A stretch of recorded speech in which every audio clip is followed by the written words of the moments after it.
On this episode of the Not So Average Jane Patreon, Linda Schultz, a United States Air Force combat veteran that retired as a master sergeant after 17 years of selfless service and multiple tours. Linda took on one of the most difficult missions to be assigned while trying to manage the emotional tug-of-war struggle of bouncing back and forth between a combat zone and the civilian world. Listen on to hear her journey, tribulations, and hindsight advice. Thank you so much, Linda, for joining me today. You have the honor of being the very first Not So Average Jane female combat veteran. And this is literally my dreams coming true. This is the whole reason and motivation behind going through my own healing journey and then putting my journey out there in book form and leveraging it as a platform for this Patreon. And I just first want to start by saying thank you for one, spending time with me, but also to thank you for being vulnerable today and just sharing any and all that you are willing to share today. So thank you very much.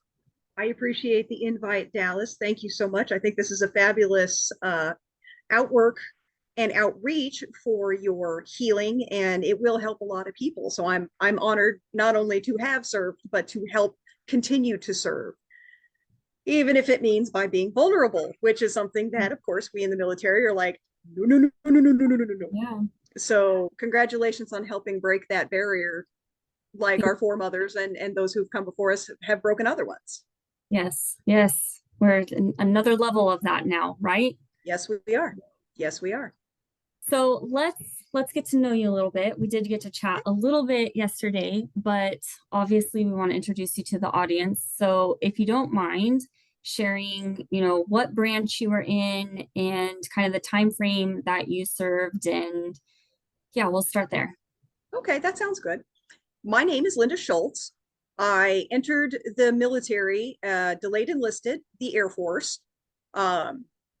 We'll get into that a little bit later. I served from September in 1997 all the way and retired in August of 2014. So just once you finally figure out every single number down, just a scotch under 17 years. I deployed multiple times. I was in pre 9/11. And so I was both privileged and somewhat horrified to be able to see what we were before as a quote unquote peacetime, and then effectively 15 years of war. Yeah, you definitely have that unique perspective of a before and after. I kind of walked right into a shitstorm, quite frankly. Yes, you did. It's very interesting that you'll be able to bring that kind of to the table, and you have such a drastic comparison of what it was like, especially coming from a female's perspective. I appreciate the opportunity to help and unpack some of this too. Like, yeah. Well, we're here together, and the community's here to support us as well. So, if you don't mind going into kind of what your job was, and of course, kind of break it down for any civilians that may be listening, help them understand maybe what it is and what some of your job description look like. Understandable. When I first went in, of course, you're given the opportunity, what would you like to try to do? And then they see if your ASVABs will go up. I actually went into the military with the idea that I wanted to be a cook. I wanted to sign up for what was known as services, 3M. And one, I come from a large family. I already knew how to cook. Seemed like a good thing. Might as well use your skill set. Use my skill set. And also, providing for people and things like that is one of the ways that it makes me happy and satisfied. I guess you could say it's a love language, but that's how I like to interact with people. So when I looked around my very small town and said, ooh, I'm going to die a waitress here. Not that there's anything wrong with waitressing, but that was not where I wanted to be. My older sister said, I'm joining the military. And I looked around and said, me too. The recruiter was very happy with a twofer. How much older is your sister? She's just a year older than I am. And she actually ended up in Iraq around the same time as you were. Okay. So the recruiter got 2 for 1, essentially. You He guys got a joined twofer. together? Yeah, he was a very happy camper. And both of us do come from a military background. Both of our parents were Army MPs. Mom was actually a Wow. detective. Yeah, so So I didn't learn also that yesterday, so that's interesting. also another very unusual Jane. She was actually the first female patrol officer in Mojave County, Arizona in Wow. 1974. Wow. I come from some very, very large shoes to fill. But also we, unlike a lot of people going in, I had a better idea of what would be expected. Right. What are some of the ways that the military works? Mm-hmm. So then when I got in, went through my basic training, went through my tech school, what we called a Pop Tart because it was only a 6-week course. Because for the most part, services is things like food and lodging, fitness and recreation, running the libraries, pretty much everything that the average, you know, everyone military needs. You need a place to sleep. You need something to eat. It may not be the greatest. It may be an MRE and a hole in the ground, but either way, here's your sleeping bag. Yeah. Here's your MRE. Both of those are ours. Your board. Necessities, things that we need in order to carry out the mission. Yes. One of the other areas that also is added on, and it was added on, I want to say somewhere around the time that I actually entered in, but that I ran into afterwards, was one of our jobs is mortuary affairs. And that can also include working at the Dover mortuary, but also in deployed locations or overseas or in other areas. Yeah. So Which, this I found super interesting, and I had no idea that was tied into the services realm. And you used right? a phrase yesterday. Yes. I said, I actually am not real certain how we ended up with it, but effectively it was because we have refrigerators. Yeah. And we were, everybody in the services field is like, what the hey? It used to be under hospital. The thing is once a person has died, the hospital's not necessarily has anything to do with them. And they're like, okay, well, Right. that's your problem. So especially now, our services and our, it was 3M is now 3F, which includes also MILPEDS, which is like the mass system that tells everybody where they're going, who's stationed where, what were your orders, all your ranks, everything else like that is also under ours. It's a separate kind of work group. They have their own, but we're all under one big umbrella now. So we literally have our fingers in everybody's lives. Right. So they like it or not. Unfortunately, the like it or not part was the hi, now we have mortuary affairs. Hooray, CC, do not do that. Did that happen? What was that a part of your job description when you first joined, or did that transition happen somewhere along the way? That's an interesting question. I'm not exactly certain because we, in general, did run the field morgues well before the merger. But at the time, also, for the most part, I was low enough rank that those kind of things would not have been trickled down to me unless it was going to be, at that time, my job. So Yeah. I didn't really run into the mortuary affairs outside of home station training, which is our annual or, semi-annual refresh. So for us, it's setting up a field kitchen, it's setting up a field lodging and the tracking, because you got to keep track of where everybody's sleeping and when they switch around, because they always do, either because their shift has changed or whatever. Yeah. We have to track them down. So we have to keep accountability for everybody. But Mm-hmm. we also set up the morgue. We set up a library. We set up a, internet cafe. Everything that we would do in a downrange area, we practiced that. So I would have practiced working in a morgue, but for the most part, how, when, where, not really. And initially I was kind of shocked, like, wait, what? So, like, your food and lodging and mortuary. Mortuary But affairs, when you think about, it's like, especially in like a combat zone, right? And yes. I remember the basically tent city medical facilities that they would have. There's no refrigeration. And so when you say, well, we had refrigerators, that makes sense to me. Yes. Because I'm like, well, yeah, of course the food part of the industry is going to have refrigerators and freezers. So it was probably just one, I bet you it was probably, I would love to hear the story. So maybe one of our Right. listeners will chime in and know the real story. But it was probably one of those, well, I don't know where to put them. What are we supposed to do with them? Well, I don't know. Put them in the fridge over there. And then it worked. And then that's how the military goes, right? You kind of just figure. Pretty much. Effectively, it was, why are we doubling the assets when you already have these? Which on Right. one hand I understand, which also leads to the really, really bad joke of the whole, well, don't get them mixed up. Oh my gosh. Oh my gosh. I can only imagine some of the We conversations you guys had. It's quite interesting. Now, Yeah. part of our training and things like that, and of course we work with CE and other groups and things like that for when you start getting ready to deploy to a literal bear base or even one that's built up, we get with CE. Where's the water? How much do we have? What kind of things are we doing? Because of course we're also in charge of laundry. We're also in charge of, all of that Yep. stuff because everybody needs it. Are we contracting this out or are we doing this ourselves? Right. So with those, a lot of that does get tied in.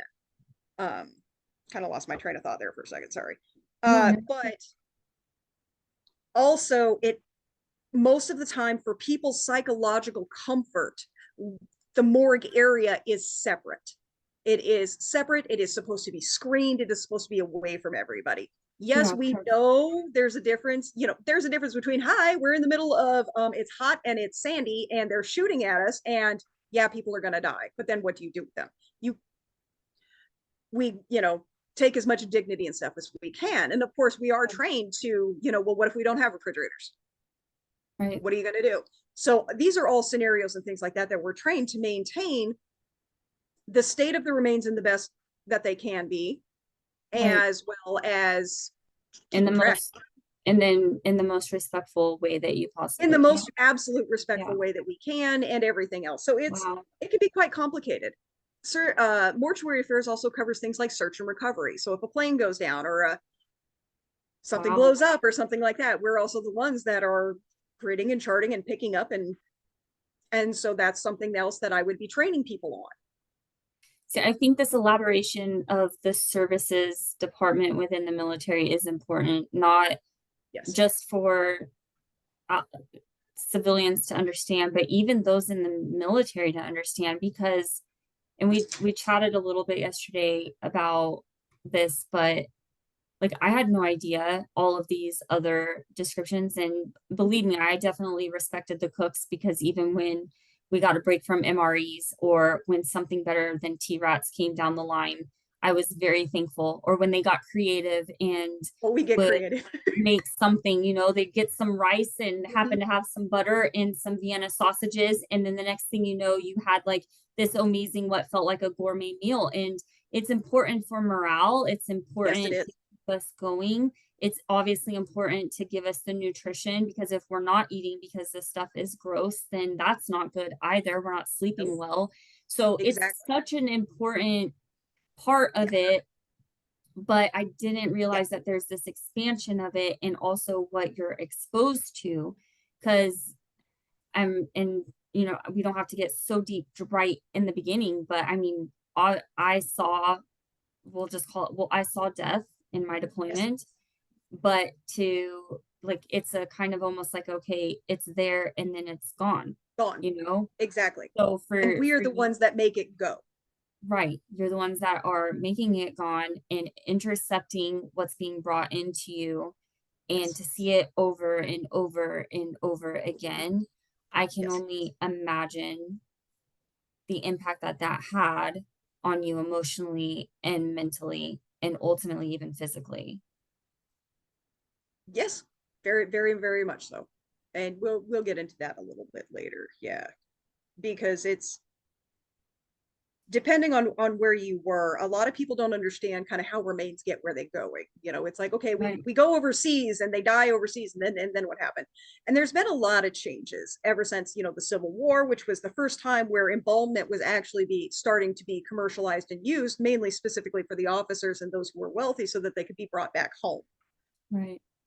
As technology and things like that in ways the wars changed, we went from large standing armies, World War I, World War II, the fields of Flanders and our our national cemeteries that are over because we could not ship so many remains and, you know, back and things like that. So then we get to Vietnam and we go back and some things have changed. So what happens is each area of responsibility has little hub points. So as we can collect the dead, we get them however we can, or people do, to these hub points. And then from those hub points, people like me in the different services and stuff like that, because for some of them it is under services and others it's their own thing. I don't speak for them, just mine. And from there, you know, we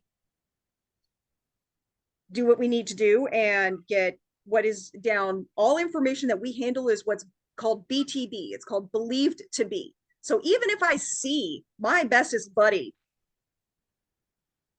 you know, leave the face of the earth kind of thing, I can't say, yes, that was Sergeant Joe Schmo. It has to be BTB Joe Schmo. Because occasionally there have been situations where somebody grabbed somebody else's wrong shirt or like goofy things. We cannot confirm who the person is until they're actually DNA taped. I was going to ask, is it DNA? Yeah. It's according to the DNA. And that's why sometimes people get so mad when they're like, well, we know that these 5 Marines died. Why aren't they doing this? Why aren't they doing that? Well, because there's what you see, but then there's the, how can we prove this? Because unfortunately, there have been times where mistaken identities happened. Yeah, and then that's on national news, and then you have people leak the news to the next, to what they think are the next of kin. The next of kin are freaking out, and we're, you know, we're the ones that they're going to call. Oh my God, my baby's dead, and we're like, what are you talking about? No, he's over here, you know.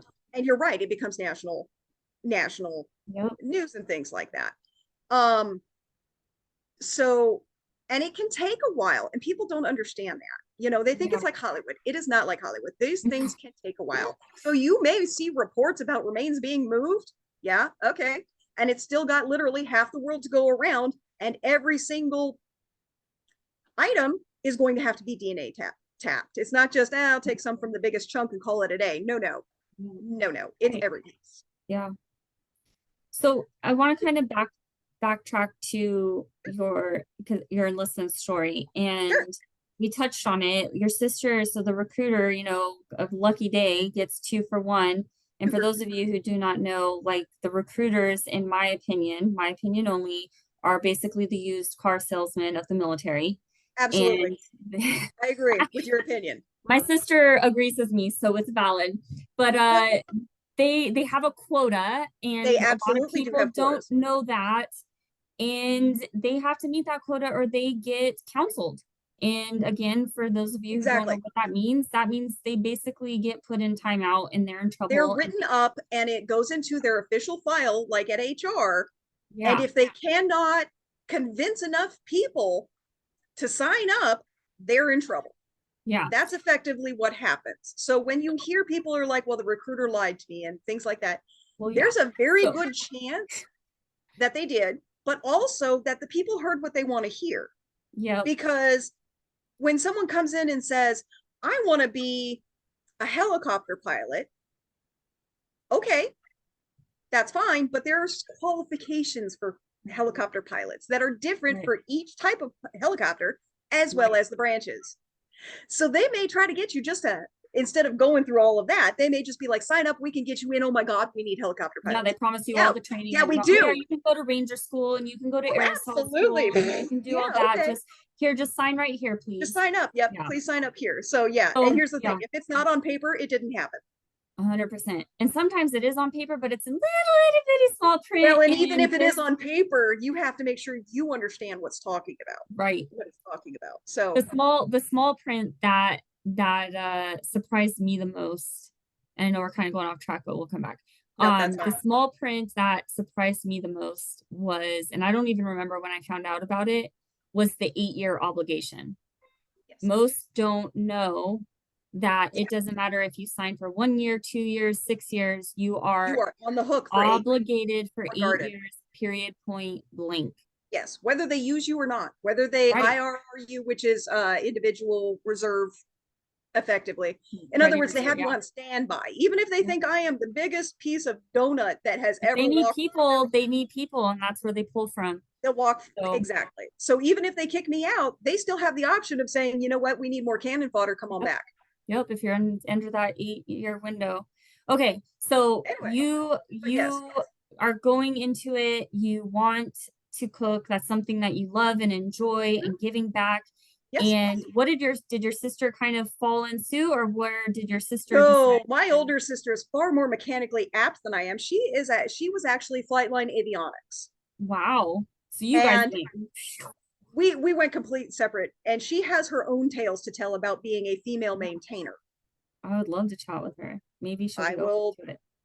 I will let her know. I'm also putting out the field to several other friends that I know. Onisuru Owobo is a friend of mine who is also female, who worked on the flight line. She is also a Black woman.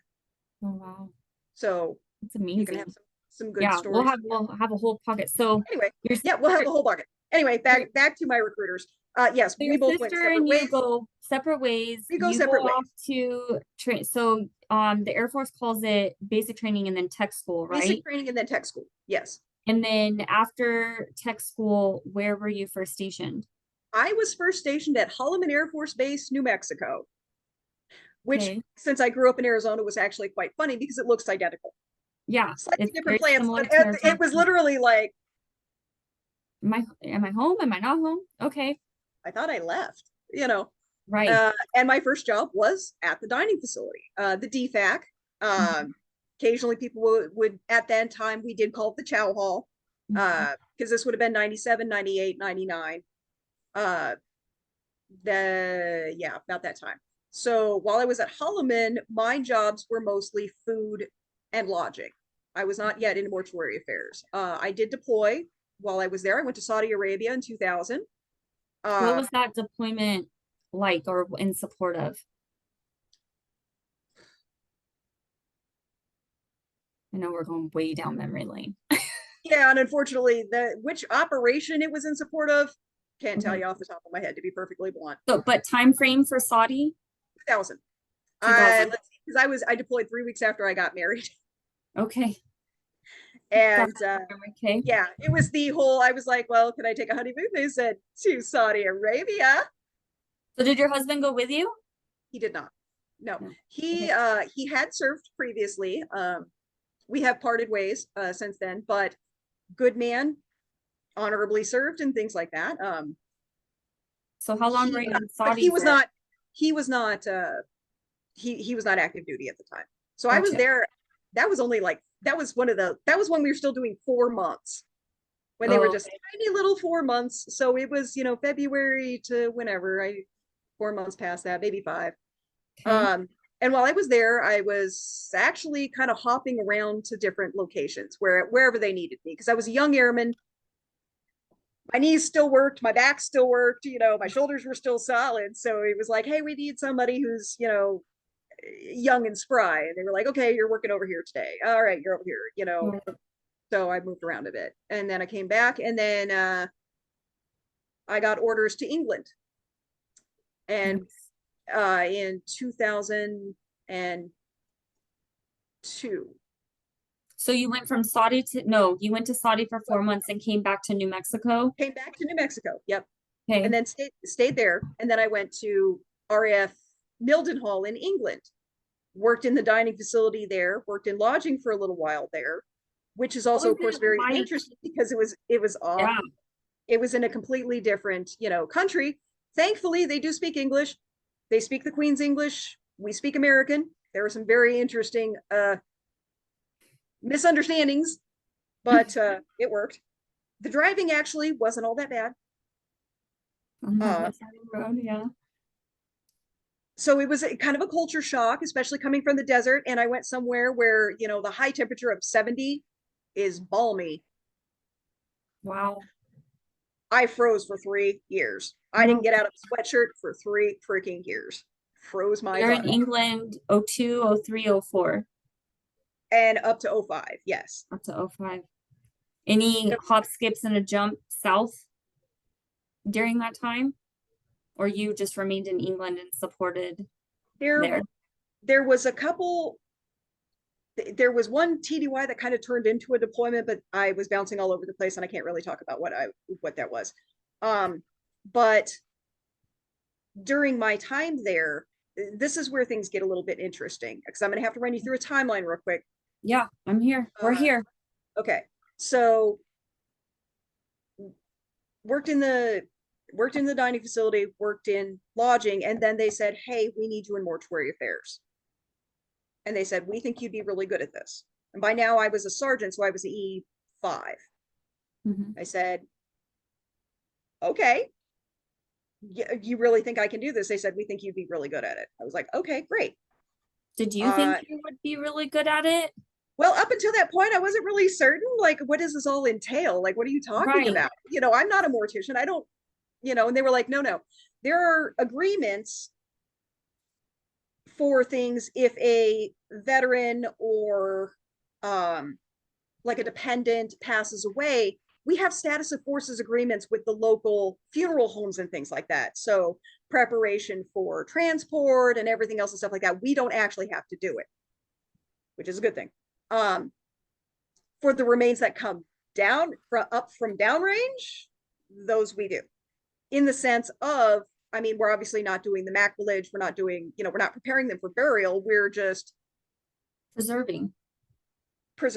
Yes. So it's me and my little wetback. That's about all we're going to get into that.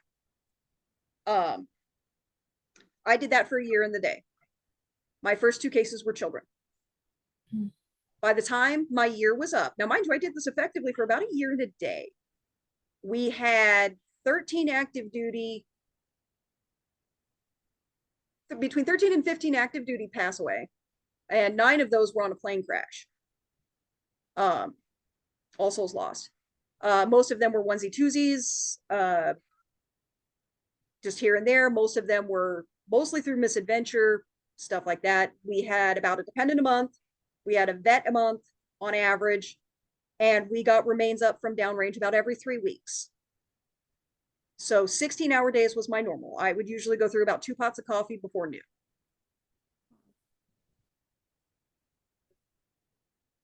So that's kind of what my pace was like.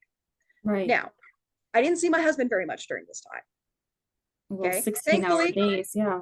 Thankfully, we didn't have children. To those that have children, God has blessed you, because holy cannoli, there's no way I would have been able to manage. I received notification that I was going to be reassigned to Korea unaccompanied. And I said, okay, you guys do realize I pretty much haven't seen my husband for like most of a year, right? And they said, that's nice. We're sending you to Qatar for 4 months too. So I went from a year, effectively not seeing the spouse, deployed to Qatar for 4 months, or 4 or 5, 6 months. That would have been in 2005. And then it was in Korea for a year unaccompanied. In 06? In 06, 05, 06. So by the time that rolled around, my year in Korea was up.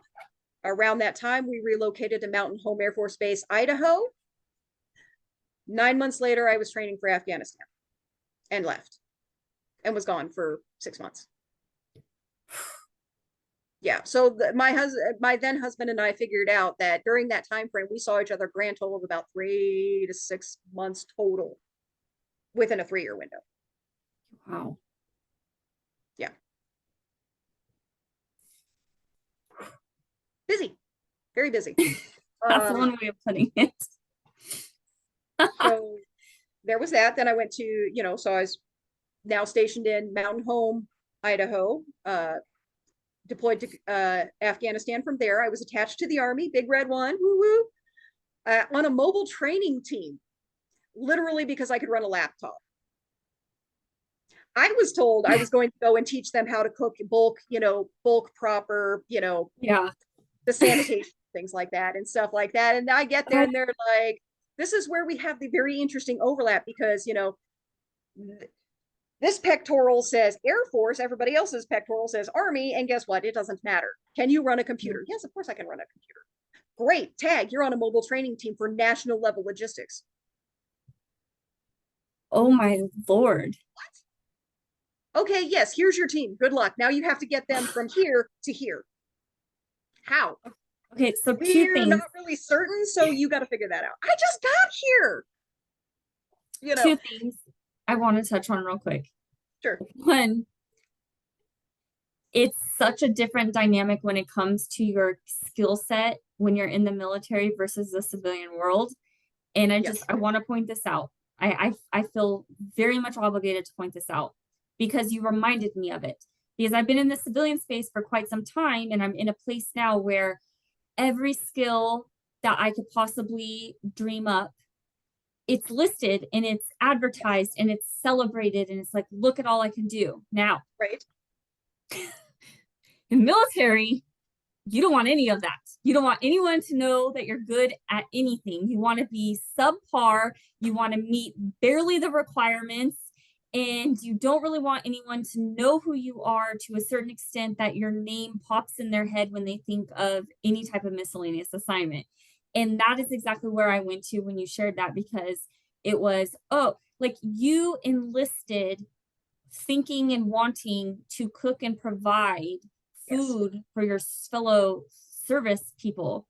Yeah. And now, in a matter of a handful of years, you've transitioned from serving food to preparing our fallen. And now you're running a computer for a mobile logistics arm or mobile training army unit. Yes. Welcome to the military, ladies and gentlemen. Very much so. Well, and that's one of the biggest differences, I think, between the military, especially a military at war, versus civilian war, but also the military at peace. Tying this back to my pre 9/11 time frame, granted, yes, I was a very lowly enlisted, but you didn't see the kind of stacking of jobs that you see now, where people are literally wearing 4 full-time duty hats effectively. You did not see that back in 97, 98, 99, honestly, even 2000. You were it didn't really start becoming, and that's all you did. It was, well, you would normally, it would be like you had your job, you had whatever training you were going to be in. This was, you know, because you have to still study for your tests. You still have your CDCs, which is your for those playing along at home, you know, your ongoing development training, you know. So you have that as an airman. In my case, you have it as a sergeant. And then as you get higher up in the ranks, you have more different kinds of training, how to manage people, how to manage facilities, how all these things. So, you know, it gets more and more complicated. So you would have your actual basic duty, your learning duty, and usually you would have one extra duty or maybe 2. But that's things like you're the fire extinguisher monitor. You have to check every month and make sure that our fire extinguishers either haven't exploded or walked off. You're on fire duty tonight. Exactly. You're on because there's a parade in town, or exactly. So you would have like 1 or 2, or you would have like 1 extra duty, you know. And then usually a volunteer opportunity to round yourself out, because we want allegedly we want volunteer or voluntold, ma'am. Mandatory fun. Thank you very much. Voluntold. Yes, smile while you do it. Yeah. The problem is most of them can't tell the difference between a smile and a baring of the teeth. Yes, true. Yeah. So, you know, we get into that. So as the war on terror ramped up and then diverted to areas where, in my personal opinion, we had no reason to be, more and more people, because it's not only when we mobilize for war, it is not just everybody overseas. It impacts everybody back home too. And people are like, oh, well, yeah, I mean that. It's like, no, you don't understand. If I'm already, okay, I'm an NCO, I'm in charge of my shop. I've got 4 airmen, 2 just deployed. All right, so now it's me and 2 airmen trying to make up for 4 people. Right. Well, one of my other fellow sergeants just deployed, so he was the safety person. So now I have to pick up the safety slack. That's a full-time position. I still have a full-time position as a supervisor of these, you know, my troops running around. Okay, so I need to keep on that, plus their professional development, plus my professional development, plus as well as whatever training, because we're at war. Right. You know, so we're ramping up our first aid buddy care. We're ramping up our, our weapons training. We're ramping up all of this stuff. So those that go forward in many ways, and I'm sure you can understand this, being deployed is much simpler. It's hard, but it's simple. You get up, I didn't die. Yay. You possibly wash yourself. Maybe. Go get some food. Arm up, do your thing, maybe go for work, depending, you figure out your routine. But for the most part, your routine relatively stays the same, with the occasional explosions, screaming, and or domino game. You get up, you eat, you arm up, you do your thing, you come home, you grab your laundry from, your guys or whatever. You grab something to eat, you go work out, you wash off, you get dirty right as soon as you walk back out, because you're like, I'm fresh, I'm clean, I'm sweating, and the wind just stuck a whole bunch of dirt to me. I'm dirty again. Shuffle your way back to, wherever you're sleeping. Maybe type off an email to the kids, because now we have email. Didn't used to be letters. And you go to sleep. And if you don't die in the evening, if you don't die at night, you wake up, you rinse, repeat. You do it again. You miss your family, but it's simpler when you're back home. I feel the same way, 100%. So my deployment was in 2003, and I ETS'd in 2007, and my unit deployed at the end of 2007 and then 2008. And I felt like it was harder for me to be here. And it absolutely is. I don't know how else to explain it, but for all of the civilians, the family, the friends that were on this side and worried about us and sent us packages and wrote us letters, I empathize 1,000%. And Linda's right. It's as crazy as it may sound, and as understandable as it may not be, it is 100% easier to be over there than it is to be home. Well, and the thing is this actually ties into a lot too on how it wears on women differently in combat zones, and both away and home. And here's why. Mainly because even as military members, our social and socio roles as women, we are still expected to maintain. We're still expected to be the ones that get the office parties together. We're still the ones that are supposed to remember everybody's birthdays and cards and do all of this stuff. We're the ones that are supposed to make sure that we keep up with the kids and their developments, whether or not they're our kids or not. We're supposed to be doing all these things and looking out for other people. Now, hard enough while you're deployed. Bad enough, mommy's gone. And I've seen this in so many of the people around me and stuff. I have this, yes, with my own family, but it's different when it's your children. Okay.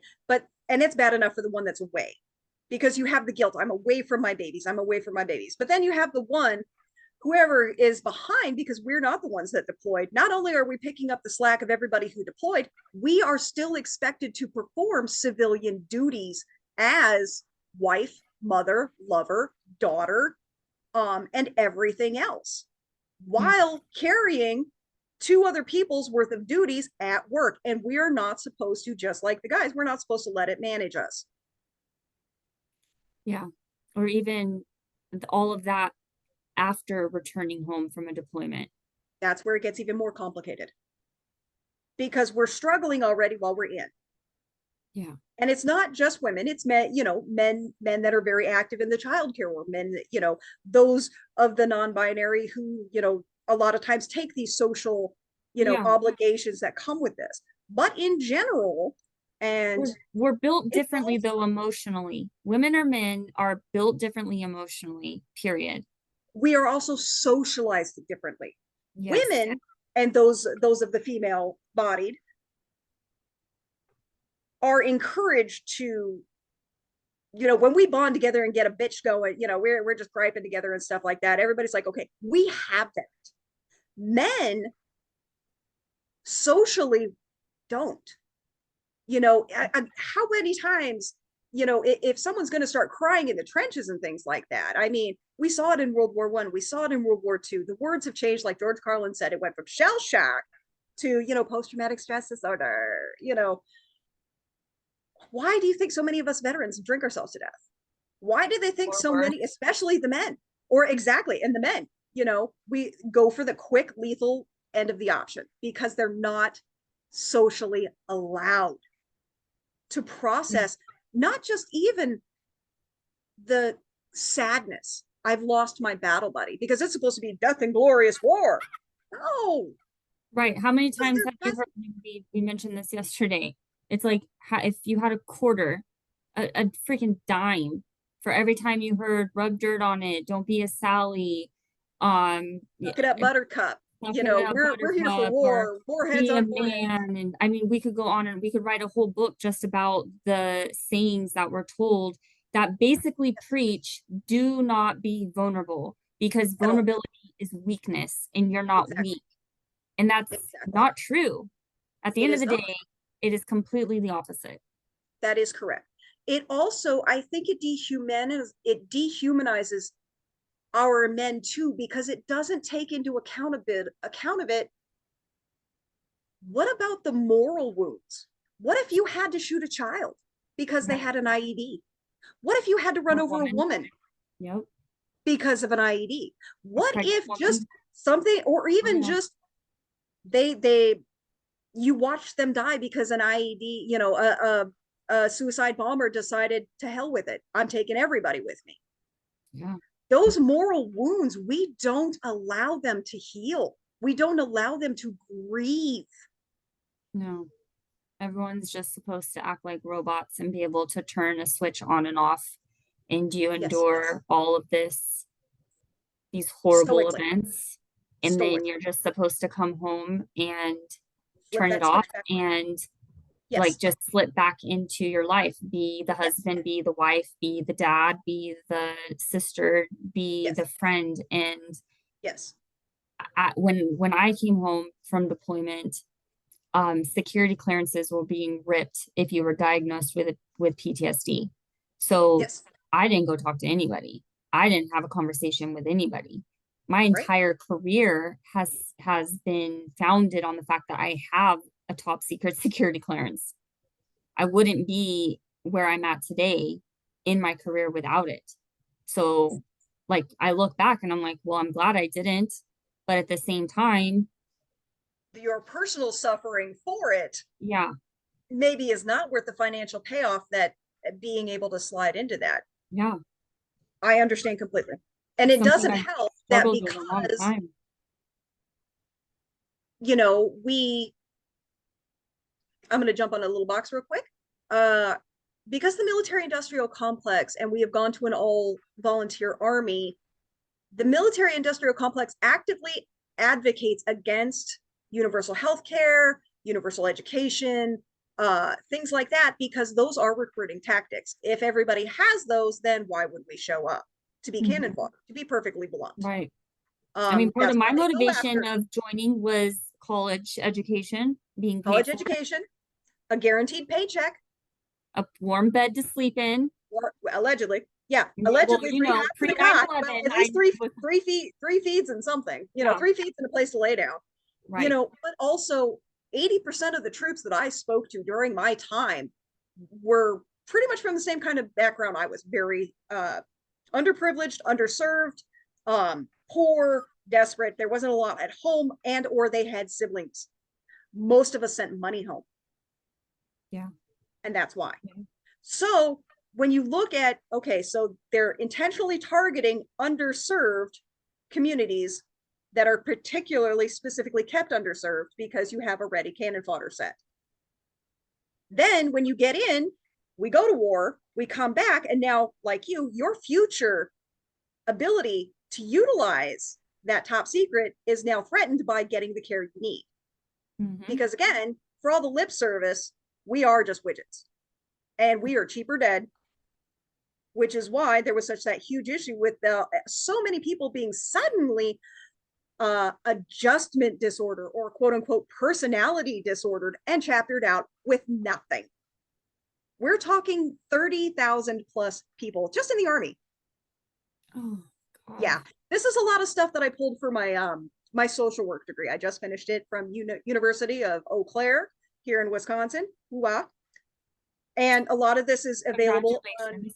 on Rand. Thank you very much. And things like that, because we're starting to see now, all right, we find, women make up 20% of our group. We've been at war for 20 years now.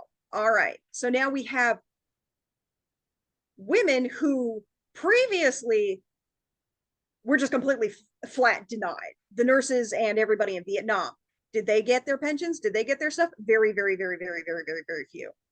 Most of them, it was like, thank you for your service, piss off. The Waves, the Wasps, all of them, the lady pilots and everything, thank you for your service, piss off. They got nothing. Okay, so now we're coming out of a 20-year war. 20% of our population, is female in the military. All right, okay. Statistics show that the women are more likely to be involved in the remains removal because a lot of us are more in the service and the support backup. So these are the kind of things that are going to impact, and as you mentioned, PTSD diagnosis and things like that. Also, it can take time for it to develop. It's not an instantaneous thing. Right. So 6 months later, someone starts having issues, starts oversleeping, starts self-medicating with drugs or alcohol, starts having nightmares, starts having nightmares, lashing out, doing affected, these things. Yeah, exactly. Especially as things are winding down, it's just easier to get rid of them. Okay, so tying this into how we re-enter back into the civilian world, number one, we don't, not really very well. And two, the programs are still very male-based, still very male-centered, and still based on an economy that doesn't exist anymore. Very true. So we have women who, most part, are still doing most of the caretaking of children, who are doing most of the management of the family, with or without a spouse of whatever in the area, is usually also managing all of the family things and stuff like that. And now has PTSD, and God forbid you're a minority, you're going to lose your kid a hell of a lot faster to CPS than someone of yours and my color. But even still, you and I are at a risk because you're showing, quote, you're unfit for motherhood. Whereas actually, no, I'm perfectly fine. It's the fact that we don't have supports in place for those who are caretakers to come back from war. My ex-husband literally tried to use my, at the time, undiagnosed PTSD as a means to get custody of my son during our divorce. And I'm unsurprised, and I'm very sorry. It's just like, so it just falls in line with exactly what you said. And I don't know that I've even ever shared that, because honestly, it's, it is what it is, and things are cordial now, but it's just like, I don't think. Yes. It's another weapon in other people's hands. Yeah. And that's so horrible. It's so horrible. It's just a continued discouragement for people to be vulnerable and ask for help. Exactly. Because now I'm, not only did I serve my country and stuff, these are the same idiots that are going to take my kids away. It literally, just like we're looking at, I hate to say it, with the, the overturn of Roe v. Wade, and the fact that I am now in a state that would rather see me dead than, get rid of an ectopic pregnancy that I can't carry. Wow, way to support your troops. Thanks. I can be responsible for millions of dollars in equipment, the lives literally of my troops, but apparently not my fertility, because I'm too dumb to understand what I'm doing. And considering the rampant amount of rape and shit in the military, maybe they should just shut the fuck up. Having been assaulted twice in the military before there was even any kind of restricted reporting, I'm a little bitter. Well, I don't think it's bitter. Like, you have every right to be angry, and you carry that anger because you probably have never gotten any type of justification or closure from it. No, not really. I mean, there are steps being taken and things like that. It's the biggest issue is, again, it's the double standards. Yeah. That women, and especially women of color, are Indigenous and First Nation folk. Not only do you have to be twice as good, you have to work twice as hard. You get half the praise And you're still assumed to be too stupid about it, just literally because you have chesticles instead of testicles. And it's like, it really can sour people, because it's supposed to be, I got your six, brothers and sisters in arms. Mm-hmm. And sometimes it is. When the lead's flying and the shrapnel's going, really nobody cares. Or at least I was a little too busy. I don't know about you. I was a little too busy. No. You're right. When shit's going down, you all bleed red, and no one wants to see the color Nobody red. wants to see. Exactly. So, at that point, everybody's like, no. Yeah, and that's how I try to explain even just what loyalty means to the military, most military. Obviously, I can't, generalize everything, but when I went into corporate America, it was like a wake-up call for me. Because when I transitioned out of the Army, I went into law enforcement. So it was a similar atmosphere. Yes, very similar. So that transition wasn't as much of a culture shock. But when I went into corporate America, I was like, whoa, because there was no sense of loyalty. There was no sense of I got your back. And I've tried to explain it. Like, it doesn't even matter. I can think of 5 people right out of the gate that I was deployed with that I couldn't stand. I talk about it even in the book. I'm like, I didn't like so-and-so because they talked about politics and they just bitched and moaned and this and that. And like, but that would not have mattered, because when bullets are flying and mortars are going over your head and you don't know where they're going to land, like, I would absolutely go down dying for that person. Exactly. You're throwing them another magazine, and they're chucking a cat tourniquet at you. It's that is loyalty. That's true loyalty. Yes, that's true loyalty. And it's something that I don't think that most people who aren't either military, first responders, law enforcement type will ever experience at that level. I think some communities actually do, especially minorities and underserved and over policed. They have that loyalty to themselves too, when you really stop to think about it. And that can be enhanced by the military. The problem is, once you have your team cohesive, and of course we talk about all the, how do you form a team? First you have your storeman, then you're Norman, and then you're, forming, and you're, all the steps and stages and all the happy little corporate rhymes and shit like that. Okay, but then what happens when you come home?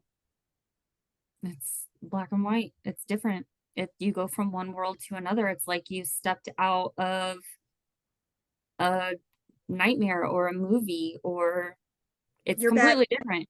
Exactly. You're back through the mirror. You're in a world that looks like what you left, but everything's slightly different. Everybody expects you to just pick up and act like nothing's happened. They've changed. You've changed. And now you want me to just pick up everything and act like nothing's. A real funny aside on how these changes, even in a familiar environment, can kind of catch you by surprise. I was back at my job. I was running a dining facility at Mountain Home Air Force Base, and an E8 decided to come in to my dining facility and complain about the price of cottage cheese.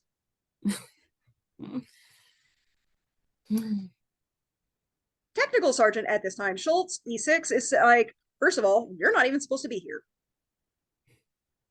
This isn't for you to eat at. And I can almost see my airmen in the back going, because they're like, oh my God, Sergeant Schultz, what are you doing? He's holding up my line. These are airmen that need to eat. I do not have time to play with your little feelings because you think the cottage cheese is too expensive.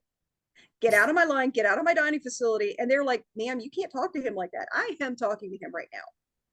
It was the reality of the war zone. Seriously, my people are getting blown up over there because, our time frame for leaving was different. And you think I give a shit about your cottage cheese? Right. It's all perspective. And some people just don't really think about what's going on outside of their immediate bubble.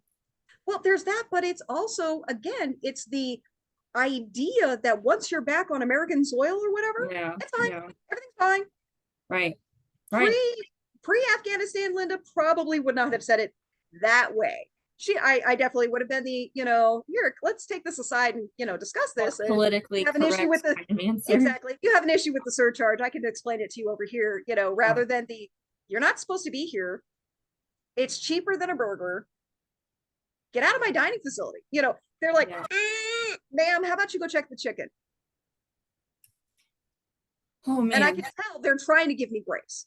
They're trying to give me grace. And this was my management team, which most of the time, honestly, most people don't have that kind of support. If, you challenge that senior, how dare you, LOR, letter of reprimand, or whatever, and again, so people who are showing signs of PTSD, they get railroaded out. Yeah. So we've kind of touched on coming back home, and you've brought up the word challenge a few times. So I'm just curious, like, what did you feel like maybe one of your biggest challenges during your service was transitioning out of service or coming home from deployments, or what was one of your biggest challenges? Actually, yes, the challenge for me was shifting between war tempo mind frame and, I guess you could say, garrison mind frame. And garrison mind, garrison mind frame. It took a lot to try and lose the hypervigilance, and honestly never succeeded. Remember where I'm at, remember that we're just driving down the highway. We're not down that highway. Right. That thing on the side of the road isn't possibly trash. Exactly. Trash. And no matter where I was, even just coming back, but it's also, it literally is a culture shock. Mm-hmm. It's even more of a culture shock. Because was there anything that helped you with it? Was there anybody or anything or something you learned that kind of helped you at all? Or is it just something you've just kind of coped with and learned to get through on your own? See, that's a complicated answer, because yes and no. At different stages in my life and at different ages and where I was personally, psychologically, I had different methods of coping, some better than others, some more healthy than others. As I got older, it was easier, but not easier. It was easier because I had more practice with it, but it was not easier because really most of my practice was just, I will deal with this later. I don't have time because I came back, I got my week or whatever off, and now I'm expected to handle 5 people's worth of stuff. Oh, and we have an inspection next week. Sounds like you weren't even given the time to. We're not given the time into consideration. Yeah. No. There's very little decompression time. They're allegedly getting better about it, but I've been out long enough. Honestly, I don't know. And the problem is, again, there's still that pressure of don't admit something's wrong. Don't admit something's wrong. Don't admit something's wrong. You'll lose your security. You'll lose your field. You'll lose your job. Yeah, fear will drive it. So even if there was decompression, I can't guarantee I would have utilized it properly, because well, what if I tell them? If I tell them this, if I tell them that, I am just longing to drink myself blotto because I don't want to remember. Are they going to kick me out? Well, great. Then I'm homeless. What am I going to do? So my publisher is an 80-year-old Vietnam veteran. Yeah. And he focuses on military publications. Good. And so it's meant a lot to me for when he just read the manuscript and he was like, no, this is good. This needs to be out there. It was like valid. It's silly, but I know you will understand it. It was silly. It felt silly, but it also very much validated me and my story coming from a man and a Vietnam War veteran. Exactly. For somebody else who has been there and ate the same fucking dirt. And then the man thing, I don't know how to explain this to a a male or a civilian.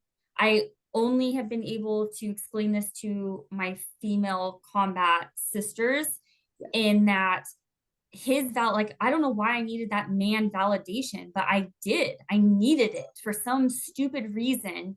And it is stupid. I don't need anybody's validation on my experience and my deployment and my contribution to our United States of America.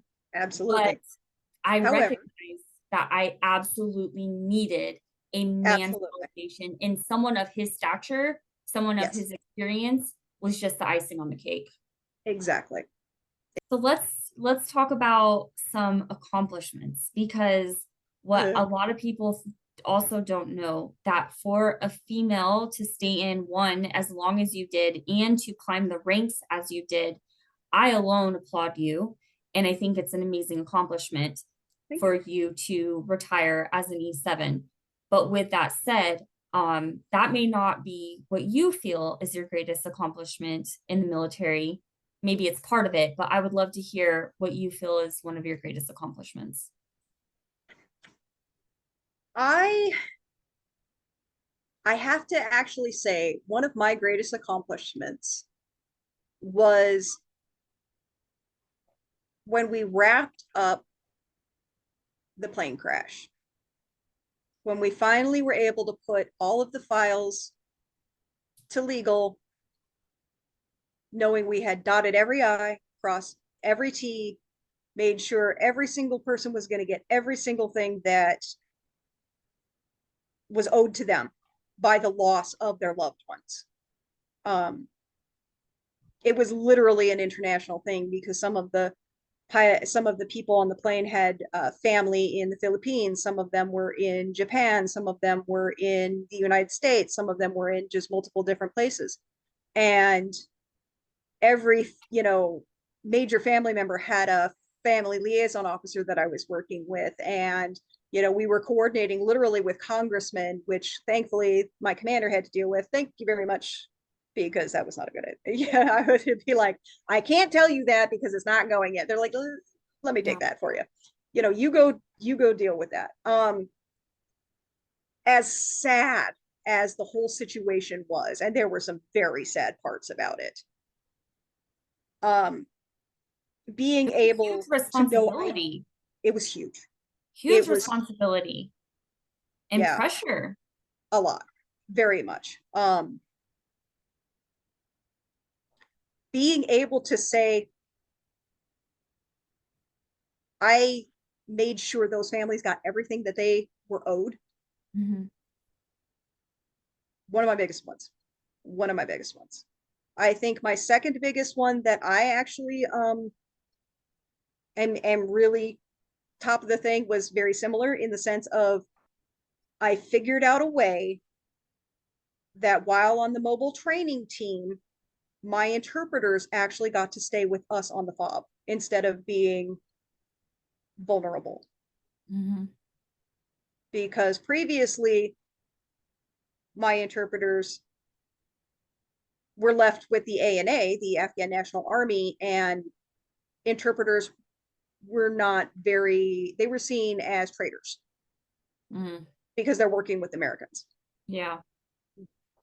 And being able to keep Habib and Majid with us and make sure they actually got good food from our dining facilities and not whatever they could scrounge up or, whatever, made me very proud, and made sure that how to do it was written down in multiple locations, in multiple languages, so that other interpreters could be safe too.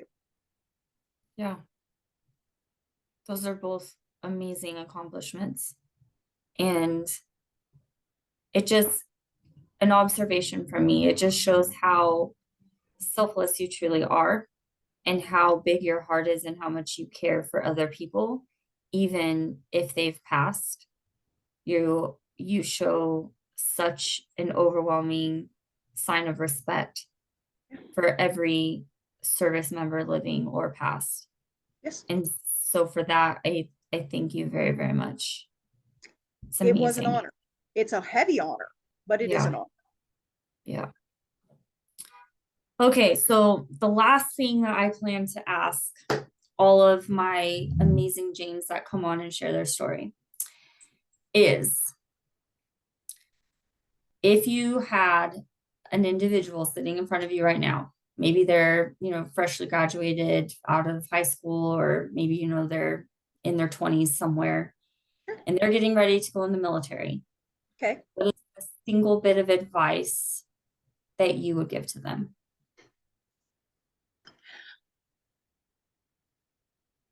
Learn the difference between important and urgent. Everything in the military is urgent.